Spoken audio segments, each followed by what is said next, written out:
Greetings to everybody. This is my third video coming to you today.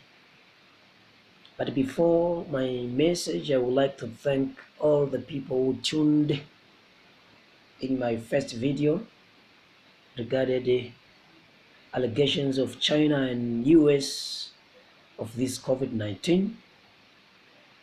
Also, I'd like to thank all the people who tuned to my second video regarding the Charles Kabaka Natural Law of Living.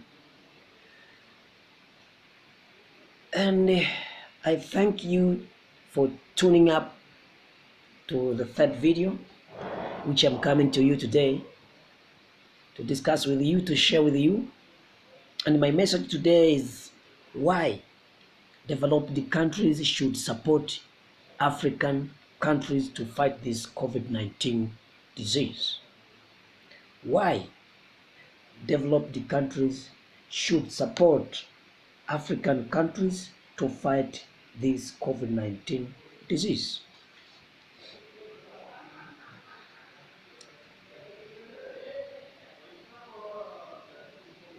And I could make a reference to Melinda Gates. She predicted that there will be a mass death on the streets of African countries if any precautions taken.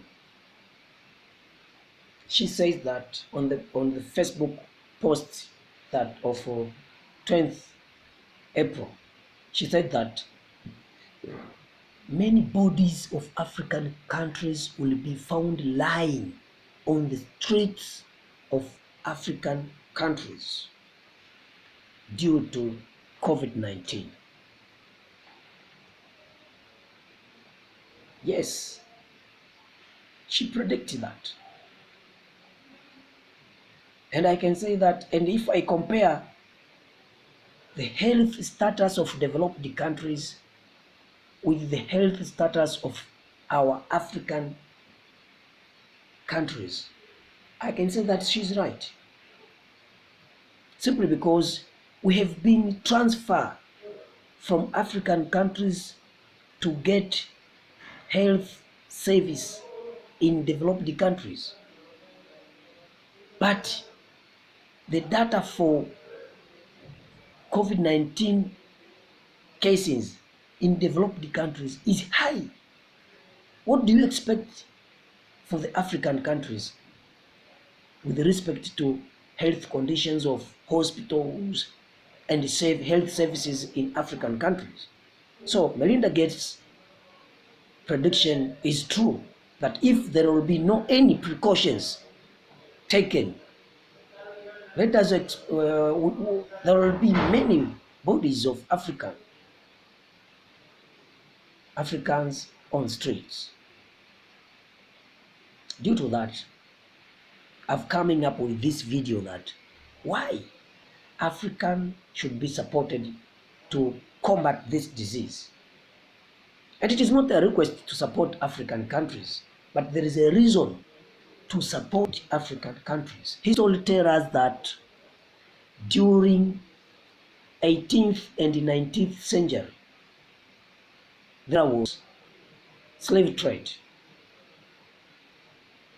And most slaves were taken from Africa and go to America and Europe to work in big plantations and companies.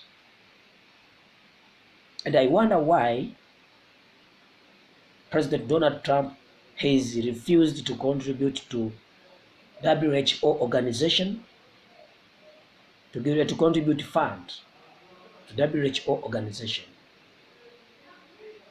I remind him that America played part in underdevelopment of African economy due to transatlantic trade, slave trade. Our ancestors were taken without their willings to work for plantations in America and European countries. Our ancestors had their own technology development. They started with Stone Age, whereby they used stones to make tools for various activities. They used stones to grain, to make a flour from grains. Yeah. They used stones as tools to fight with their enemy. Likewise, the second technology development was Iron Age, whereby they discovered fire and they used iron tools for agriculture and other economic activities. Before the invasion of slave trade and colonialism, our ancestors had their own economic system of development.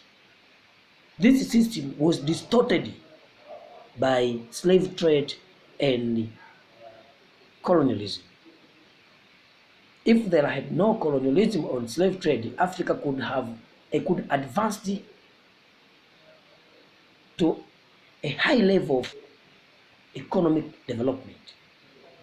Due to that, I can say that the developed country now should support Africa, simply because they are the reason for underdevelopment of African continent. Our health system, our health status, the health system of our countries in Africa stands low due to low economy of our countries. Therefore, I can say that let us join hands together to warn out this prediction. We please you, the developed countries, to come up, to join with us, to support us with tools, to support us with money, to support us with ideas, to cover, to eliminate this disease. We don't want to see dead bodies in streets of African countries. You should support us simply because you are the reason for our underdevelopment in African countries.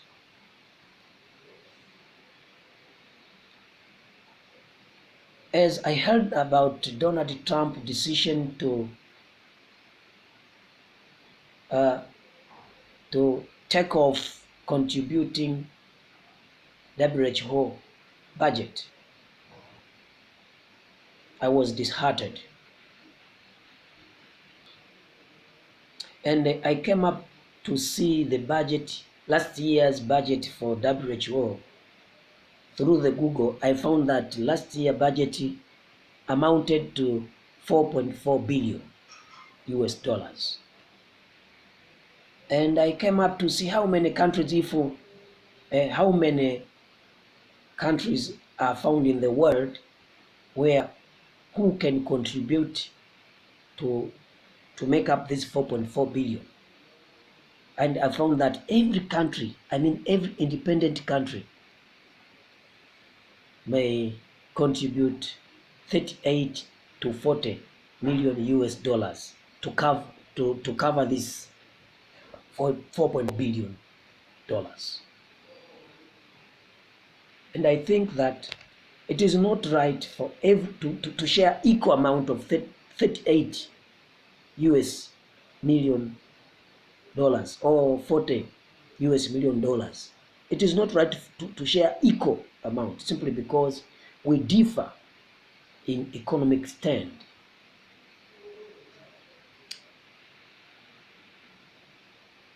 The UN can order that every country should donate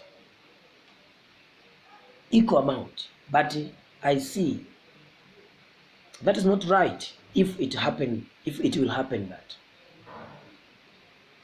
based to economic status of our countries and the history, the developed country should have a huge manner of contributing to World Health Organization than African countries, simply because the developed countries played part for underdevelopment of African countries.